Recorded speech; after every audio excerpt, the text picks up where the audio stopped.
KVK haritasına girdik. Abi yeni güncellemeyi de mükemmel bir şey olmuş ve yağmacılar bence tekrardan yerini aldı. Peki bunun nedeni nedir? Teknolojimi nasıl yaptım ve niye böyle bir şey söyledim? Hepsini bu videoda size anlatırım. Ama anlatmadan önce birer tane beğeni atarsınız seviniriz. 300 beğeni 200 beğeni geçersek tabii ki çekilişlerimiz var. 300 olursa daha fazla çekiliş. 400 beğeni olursa daha fazla ve böyle bir şekilde artık beğenilerin ve yorumların arasında çekilişlerimiz muhakkak vardır. Şimdi geçelim bakalım neler yaptım. İlk başında ben size söyleyeyim arkadaşlar. Bu KVK'da ben krallığın desteğiyle bütün yani paketleri tabii ki pop-up'lar çekildi arkadaşlar. Ve sağlam bir şekilde bir tabii ki kristal elde ettim. Ve şu ana kadar ne kadar kristal harcadığımı buradan direkt 22 milyon 760 bin bir kristal harcamışım arkadaşlar. Ve bu gerçekten çok sağlamdır. Peki neler yaptım? İlk başında geldim arkadaşlar. Burada ben bu kristal madeni full pop-up çekiyorsanız tabii ki kristal madeni direkt 25 seviye yaptım. Ve paketini aldım. 5 dolarlık paketi. 5 dolarlık paketi nerededir arkadaşlar? Buradan premium sezon kristal tedariği. Bu çok çok önemli. Bunu almanız lazım. Ondan harici buradan da bir 15 dolarlık paket varsa eğer ki free to play'siniz arkadaşlar. Ya çok çok az para harcayansanız bu iki paketi muhakkak alın arkadaşlar. Çünkü buradan da neredeyse 14-15 milyon bir kristal veriyor. Tamamını hesaplamadım. Hesapladıysanız yorumlarda yazarsınız. Seviniriz arkadaşlar. Bunu da size söyleyeyim. Ondan harici direkt ben Kristal Araştırma Merkezi de 25 seviye yaptım. Çünkü pop-up çekmişim. Ve 25 seviyede de 20 dolarlık bir paket veriyor. Sağlam bir kristal elde ediyorsunuz. Burada KVK teknolojinin tabii ki herkesin görüşü farklıdır. Ama benim görüşüm yeni güncellemeyle çok farklı ve değişti. Bu değişme sebebiyle neydi? Güncelleme ile yeni gelen güncelleme ile KVK haritasına girdiğimizde arkadaşlar böyle bir şekilde yağmacı da başlıyor. Ve ondan haricinde aslında beni şok eden buydu. Biz hep krallıkta kesiyorduk yağmacıları ve düşük bir ödül vardı. Yani burada sandıkları açarken pek de bir şey vermiyordu. Hala da böyle mi? Hala da böyledir. Ama yalnız farklı bir şeyler vardır arkadaşlar. Onu da size anlatırım. Şimdi teknolojime geldim arkadaşlar. Ben piyade oynuyorum. Bunları hepsini bir yaptım.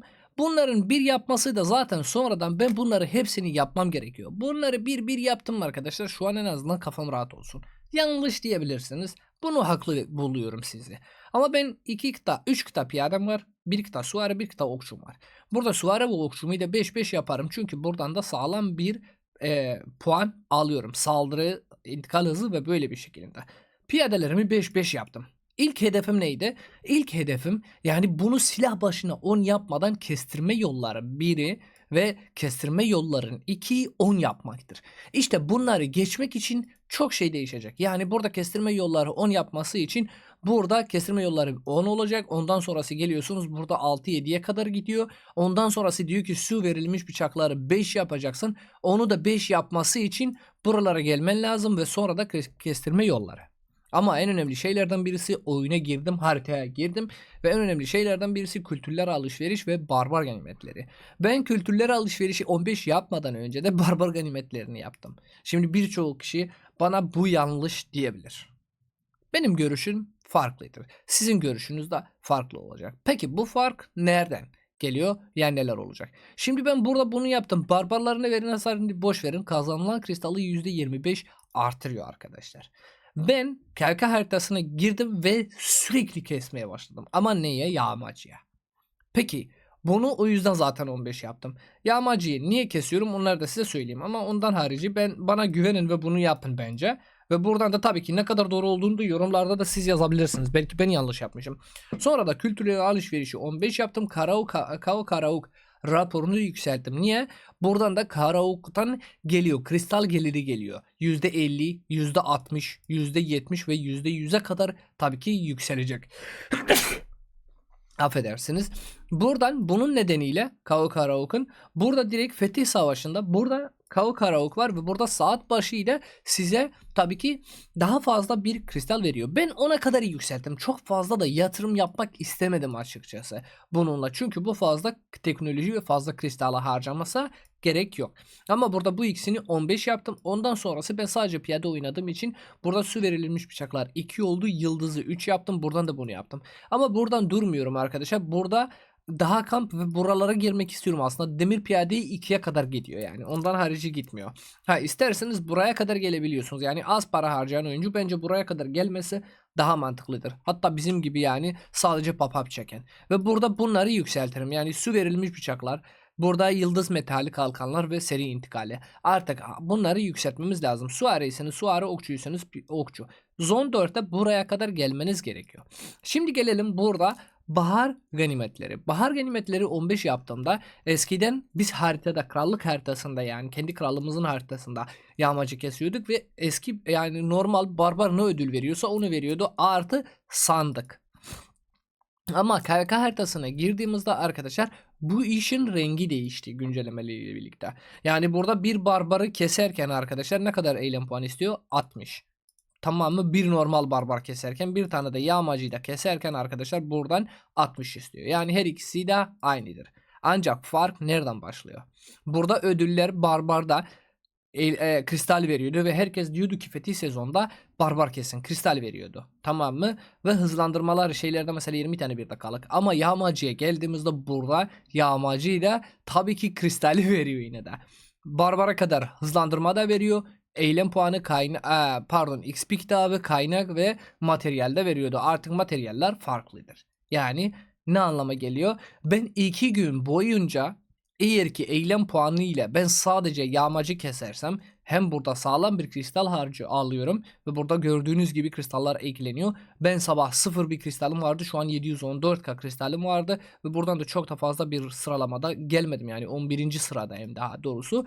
Barbar yani oto kesmeye çalıştım arkadaşlar yağmacılarda. Oto kesmekte 40.000, yani 40.000 eylem puanı harcıyor, sonra tekrardan geri gönderiyor şehrine. Tekrardan 40.000 eylem puanı harcadığınızdan tekrardan gelebiliyorsunuz ve bunları yapabiliyorsunuz arkadaşlar. O yüzden bence KVK haritasına girdiğinizde ilk 48 saati kesinlikle ve kesinlikle burada yağmacı kesin. Barbardan her türlü daha iyidir. Şimdi burada sadece bir fark var.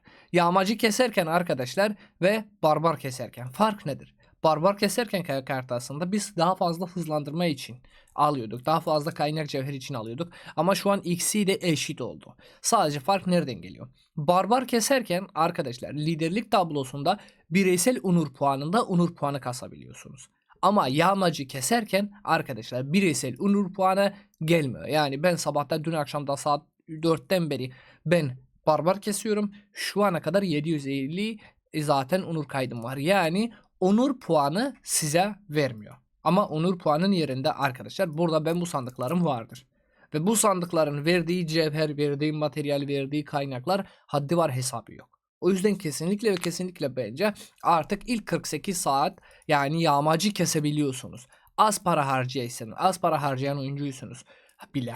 Çok para harcayan oyuncusunuz bile ilk 48 saat burada size fazlasıyla bir ödüller kazandırabiliyor. Ve bu oldukça önemlidir arkadaşlar. O yüzden bunu asla ve asla kaçırmayın ve böyle bir şekilde takaslarınızda veya hatta bu tarz şeylerde bence yapmanız gerekiyor arkadaşlar. Daha fazla bir eylem puanı, daha fazla eylem puanı harcıyoruz, daha fazla ödül alıyoruz. Ve onur puanı açıkçası benim için buradaki onur puanı, yani liderlik tablosunda burada bana verdiği ödüllerin benim için hiçbir gerekmesini yok. Zaten orada insanlar kendi canlarını okutuyor. Burada 48 saatimi 200k, 250k, 300k eylem puanı harcarsam veya hatta 400k eylem puanı harcarsam sağlamısından oluyor arkadaşlar ve daha fazla da kasarım. Aslında bu sefer de çok şanslıydık. 35 tane de tabii ki 35 altın kafe etkinliği de gelmişti. Ve burada 35 altın kafe etkinliği de direkt buraya geldi. Ve böyle bir şekilde bunu da yağmacı ile birlikte kestim. Yani bir taşla 3 kuş.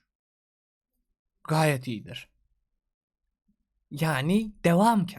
Böyle bir şekilde artık haritaya girebiliyorsunuz. Ondan harici arkadaşlar buradan direkt teknolojiyle ben geliyorum ve buradan da direkt kültürler alışverişi yaptım. Kültürler alışverişi bize ne veriyordu? Kazanılan yardım ve kazanılan kristal. Ve bunlar bize ne veriyordu? Yani burada bir tane şey yaparken, çok pardon. Burada direkt bir tane mesela Basşenya burada kale burç görevleri yaparken arkadaşlar burada bize daha fazla can ve daha fazla kristal kazandırıyor. O yüzden bunu da 15 yaptım ve sağlamından ben en yüksek kısımlarını da yaparım arkadaşlar. Ve hatta daha fazla da teknolojiyle, yani burada bunları yaparken bu kale burç görevlerini hepsini 2, 3, 4'e çevirirken ilk günden burada kale burç güçlendirme yüzdesi daha fazla da yükselecek ve burada %60 nokta buçuk bir yüzde ile ben kristal üretiyorum aslında. Ve böyle bir şekilde ben KK haritasına geldim ve yeni güncelleme ile gerçekten çok mutluyum. Yani o kadar canlandı ki benim hesabımı canlandıracak ki size anlatamıyorum. Uzun vadedir ben hiç yağmacı çok fazla da kesemiyordum. O yüzden bu da benim doğrum, yanlışım. Yorumlarda bunları da yazabilirsiniz. Arkadaşlar umarım bu videoyu beğenmişsiniz. Eğer ki beğendiyseniz beğeni atmayı ve abone olmayı asla ve asla unutmayın. İzlediğiniz için teşekkür ederim. Kendinize çok iyi bakın. Görüşmek üzere. Hoşça kalın. Bay bay.